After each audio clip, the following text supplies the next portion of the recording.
हमारा फोकस ही मेन वही है, युवा ही है, जो कैसे उनको बेरोजगारी से रोजगार की तरफ जाए, उसी पे हमारा मेजर फोकस हमारा वही है। उसके बाद फिर हम एजुकेशन सेक्टर के लिए काम करेंगे। एजुकेशन लोकल एरिया का हमारा युवा कैसे बेरोजगार है, पढ़े लिखे युवा बेरोजगार हैं, और ऐसे लोग हैं जो टैलेंट है उनमें लेकिन उनको कहीं जॉब नहीं मिल रहा था। उन चीज़ों को मैं देख रहा था। काफ़ी लोगों को यहाँ से मैं ले भी गया था। ताजपुर में नीम चौक के पास ओवरब्रिज का बहुत ज़रूरत है, वहाँ जाम लग जाता है और वो एक लंबे समय से पेंडिंग पड़ा हुआ है, तो हमें तो एक वो नज़र आ रहा है। उसके बाद अपना ये करके चला हूँ कि अब सोशल वर्क ही करेंगे, बाकी बिजनेस का जो भी है वो जिम्मेदारी से मैं मुक्त हो गया हूँ। बिहार विधानसभा चुनाव में महज कुछ महीने का वक्त रह गया है और इन सब के बीच तमाम राजनीतिक दल खूब तैयारी कर रही है। अगर एनडीए की बात करें तो एनडीए में जेडीयू, बीजेपी या जितनी छोटी छोटी पार्टियां हैं, हिंदुस्तानी आवाम मोर्चा, चिराग पासवान की पार्टी और उपेंद्र कुशवाहा की पार्टी, ये लोग भी पूरे दमखम के साथ लगे हुए हैं। महागठबंधन में भी खूब तैयारी चल रही है। लेकिन अगर एनडीए की बात करें तो एनडीए में जीतन राम मांझी की पार्टी हिंदुस्तानी आवाम मोर्चा और दूसरी तरफ चिराग पासवान की पार्टी लोजपा रामविलास, इन दोनों के बीच खूब टकराव की स्थिति है। जहां एक तरफ चिराग पासवान इस बार बिहार में वापसी करने की सोच रहे हैं, तो वहीं जीतन राम मांझी अपने आप को बिहार में और भी ज्यादा एस्टैब्लिश करना चाहते हैं। जीतन राम मांझी के बारे में अगर बात करें तो मौजूदा समय में केंद्रीय मंत्री हैं, लेकिन उनकी पहचान एक मगध क्षेत्र में मगध नेता के तौर पर है। खास तौर पर उनका जो पकड़ाव है, उनकी पैठ है, वो मगध क्षेत्र में जाता है। लेकिन इस बार जीतन राम मांझी भी अपने आप को केवल मगध क्षेत्र का नेता तक सीमित नहीं रखना चाहते, बल्कि अपनी पैठ को और भी ज्यादा मजबूत करना चाहते हैं। बाकी तमाम क्षेत्रों में भी अपनी पकड़ मजबूत करना चाहते हैं।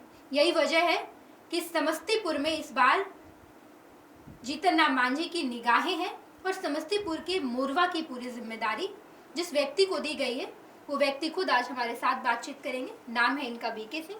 पहले तो आपको बहुत बहुत स्वागत है सर। धन्यवाद। जीतन राम मांझी ने आपको बड़ी जिम्मेदारी दी है।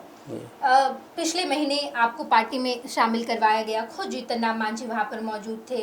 उनके बेटे संतोष सुमन थे जो पार्टी के राष्ट्रीय अध्यक्ष हैं, और सब पूरे तामझाम के साथ बड़े कार्यक्रम के तहत आपको पार्टी में शामिल करवाया गया और एक बड़ी जिम्मेदारी दी गई है मोरवा विधानसभा क्षेत्र की।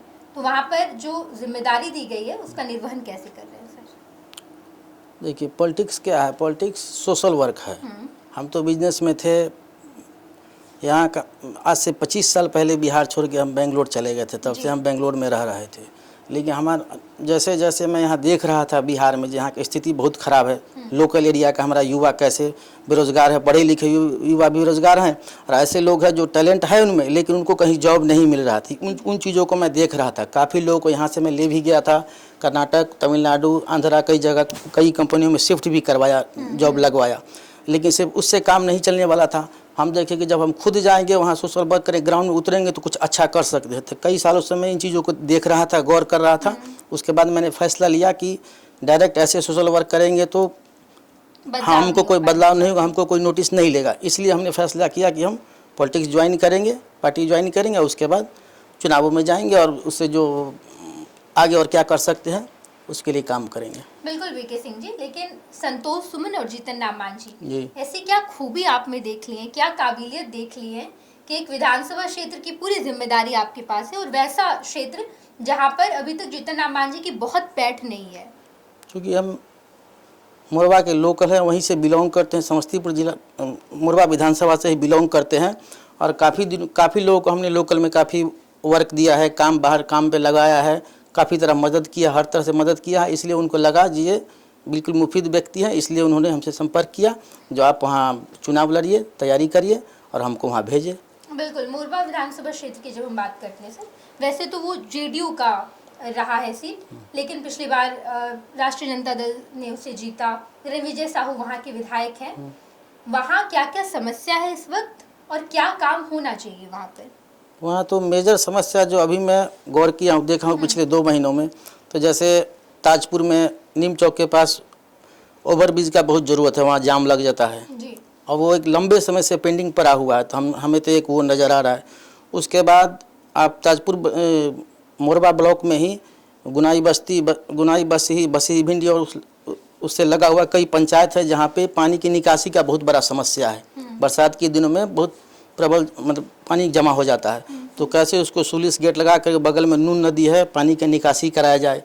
उसके बाद पटोरी में चंदन चौक के पास रेलवे गुमटी अक्सर जाम लगा रहता है, कई बार एम्बुलेंस जाम में फंस करके जो पेशेंट थे उन्होंने अपना जान गंवा दिया है। तो ओवरब्रिज वहाँ पे कैसे ओवरब्रिज के निर्माण हो, उसके लिए हम काम करेंगे। बिल्कुल वीके सिंह जी, लेकिन वहाँ के जो सिटिंग विधायक की बात करते हैं रणविजय साहू, क्या कर रहे हैं वो? ये जो जितनी आप समस्याएं बता रहे हैं वो तो मूलभूत समस्याएं हैं, उसका निवारण तो पहले स्टेप में ही हो जाना चाहिए, लेकिन 5 सालों में ये समस्याएं खत्म नहीं हुई वहाँ से। उन्होंने कभी ध्यान ही नहीं दिया, सिर्फ वो क्षेत्र में आते रहे, कभी किसी का फंक्शन होता है तो वहाँ चले जाते हैं, बुलाया चाहे नहीं बुलाया उसमें चले जाते हैं, बाकी क्षेत्र में क्या हो रहा है उस पर उनका कोई ध्यान ही नहीं है, कभी कोई काम ही नहीं करा। उनके खिलाफ ज़बरदस्त एंटी इनकम्बेंसी है, जिधर पूछिए उनके खिलाफ लोग उल्टा ही बात करते हैं। बिल्कुल, वहाँ पे इस तरीके की विधायक के खिलाफ लोग ऐसी बातें कर रहे हैं, जाहिर तौर पर शायद उन्होंने काम ना किया हो, लेकिन आप वीके सिंह जी वहाँ पर जाएंगे, आप वहाँ मूलभूत रूप से मोरवा के ही रहने वाले हैं, लेकिन 25 साल से आप बैंगलोर में थे, बिजनेस कर रहे थे, बिजनेस छोड़ कर आना, पॉलिटिक्स करना, और उसके बाद क्या लग रहा है आपको कि लोग आप पर विश्वास करेंगे? क्यों नहीं विश्वास करेंगे? मैं तो बिजनेस छोड़ दिया 6 महीना पहले, उसके बाद से लगातार मैं सोशल वर्क में ही लगा हुआ हूँ। मैं लाइफ टाइम इसको अपना ये करके चला हूँ कि अब सोशल वर्क ही करेंगे, बाकी बिजनेस का जो भी है जिम्मेदारी से मैं मुक्त हो गया हूँ, और अभी से हमारा यही चलता रहेगा प्रोग्राम। तो बिजनेस छोड़ चुके हैं और अब पॉलिटिक्स में ही हाँ, फुल टाइम यही काम करेंगे, सोशल वर्क ही करेंगे। पॉलिटिक्स क्या है, सोशल वर्क ही है ना जी। बिल्कुल वीके सिंह जी, लेकिन वहाँ जब हम बात करते हैं मोरवा विधानसभा क्षेत्र, जातीय समीकरण की बात करना बेहद जरूरी हो जाता है। भले हम कितनी बार करें कि जाति से ऊपर उठ के बात करनी है, लेकिन बिहार में अभी भी जाति एक बड़ा मुद्दा है और इसी के इर्द गिर्द चुनाव रहते हैं। अगर हम लोग मोरवा विधानसभा क्षेत्र की बात करें तो मुस्लिम और यादव की वहाँ पर संख्या ठीक ठाक है, ब्राह्मण और राजपूत भी वहाँ पर निर्णायक भूमिका में है। इस जातीय समीकरण को आप कैसे भेद पाएंगे, और आपको क्या लग रहा है कि चुनावी मैदान में जब आप आएंगे तो सभी जाति आपको वोट करेंगे? देखिए, मैं घर घर जाऊंगा, अभी ऑलरेडी मैं घर घर जा रहा हूं, जनसंपर्क कर रहा हूं और लोगों को ये बातें समझा रहा हूं कि एजुकेशन कितना ज़रूरी है। अनएम्प्लॉयमेंट बहुत बड़ा मुद्दा है, बेरोजगारी इतना ज़्यादा है जो आप सोच भी नहीं सकते। पढ़े लिखे युवा बहुत बल्क लेवल पे आप देखेंगे, प्राइवेट लाइब्रेरी है, वहाँ ठूस ठूस के एक छोटा छोटा कमरा में 25-25, 30-30 लड़का स्टडी करते रहते, लेकिन उनको जॉब नहीं मिल रहा है। तो उनको कैसे जॉब मिले, प्राइवेट सेक्टर के लिए भी वो लोग तैयारी करता है, तो कैसे जॉब मिले ये बात मैं उनको समझाऊंगा। उनको शिफ्ट भी करूंगा, मैं दूसरे प्रदेशों में जहाँ जॉब है वहाँ पे शिफ्ट भी कराऊंगा, उन कंपनियों का प्लेसमेंट मैं यहाँ लाऊंगा। जिस चीज़ का जो चीज़ हमारे हाथ में है उसमें मेरे को महारत हासिल है, अगर पूछा जाए तो ये सब बताएंगे तो लोग उससे प्रभावित होंगे। मतलब आप कह रहे हैं कि वहाँ युवाओं को नौकरी देना है? बिल्कुल बिल्कुल। क्या प्लान है सर, आप कैसे युवाओं को नौकरी दीजिएगा? नौकरी देंगे उनको हम अपना, कुछ ही दिनों बाद हम अपना खुद का हर ब्लॉक में ट्रेनिंग सेंटर खोलने जा रहे हैं स्किल डेवलपमेंट के लिए, जिसका फ्री ऑफ कॉस्ट होगा, और उनमें जो युवा सर्च कर रहे हैं, जो टैलेंटेड होंगे, उनको शिफ्ट किया जाएगा उन कंपनियों में कि बाहर नौकरी उन्हें मिल हाँ जाएगी। हाँ हाँ बिल्कुल। आप रोजगार की बात कर रहे हैं सर, बिजनेस छोड़कर आप आए हैं, आप पॉलिटिक्स कर रहे हैं। जातीय समीकरण की बात करें तो वहाँ पर जातीय समीकरण की भी ठीक ठाक है, लेकिन सवाल अभी भी वही है सर कि जब आप जाते हैं, एक नया चेहरा है चुनावी मैदान में, इस बार ढेर सारे नए चेहरे होंगे, जनता विश्वास करेगी नहीं करेगी, आपका प्लान क्या है? आप मोरवा में क्या क्या विकास का काम करेंगे? विकास का काम तो अभी आपको गिना ही दिए कि क्या क्या समस्या है, उन पे काम करेंगे। फिर जो बेरोजगार युवा हैं उनके लिए काम करेंगे। आगे एजुकेशन में और क्या हो सकता है, स्किल डेवलपमेंट ट्रेनिंग सेंटर खोलेंगे जिससे और ज़्यादा युवा को रोज़गार मिले, उस पर फोकस करेंगे। हमारा फोकस ही मेन वही है, युवा ही है, जो कैसे उनको बेरोजगारी से रोज़गार की तरफ जाए, उसी पे हमारा मेजर फोकस हमारा वही है। उसके बाद फिर हम एजुकेशन सेक्टर के लिए काम करेंगे। एजुकेशन सेक्टर के लिए काम करेंगे। हिंदुस्तानी आवाम मोर्चा की बात करें सर तो इस बार उन लोगों ने सोचा है कि अच्छी खासी सीट चाहिए, 40 सीट की मांग चल रही है। क्या लग रहा है इस बार आपको मिल जाएगा 40 सीट? ये तो मैं नहीं इसके बारे में कह सकता हूँ, तो हमारे राष्ट्रीय अध्यक्ष पार्टी के जो संरक्षक हैं श्री जीतन राम मांझी जी, वही इस पर कुछ बोल सकते हैं। हमें तो पार्टी ने बोला कि आप वहाँ तैयारी कीजिए, हम तैयारी कर रहे हैं। बिल्कुल। देखिए, हमारे साथ वीके सिंह जी थे, मोरवा विधानसभा क्षेत्र की जिम्मेदारी दी गई है। संतोष सुमन, जीतन राम मांझी, इन लोगों ने बड़े कार्यक्रम के तहत इन्हें पार्टी में शामिल करवाया और उसके बाद वैसे क्षेत्र की जिम्मेदारी दी है जिस क्षेत्र से खुद वीके सिंह आते हैं, और वहां पर हिंदुस्तानी आवाम मोर्चा अपनी पैठ को मजबूत करना चाहती है। चुनाव में कुछ महीने का वक्त है और ऐसे में कई सारे नए चेहरे आपके सामने होंगे। जनता उन पर विश्वास करती है या नहीं, ये देखना दिलचस्प होगा। हम आपको तमाम खबरों से रूबरू कराएंगे। आप देखते रहिएगा first Bihar Jharkhand. Panorama group, जो सोचता है वो करता है। आपके अपने सपनों का आशियाना। ये लो मुंह मीठा करो, आज मैंने अपना जॉब छोड़ दिया। अब हम पूर्णिया वापस जाएंगे। जॉब छोड़ दिया है? मतलब ये घर कैसे चलेगा? हम करेंगे क्या? और माँ बाबूजी क्या बोलेंगे? इसलिए मैं एक और मिठाई का डब्बा लाया। अपने बिजनेस के लिए लोन अप्रूव हो गया।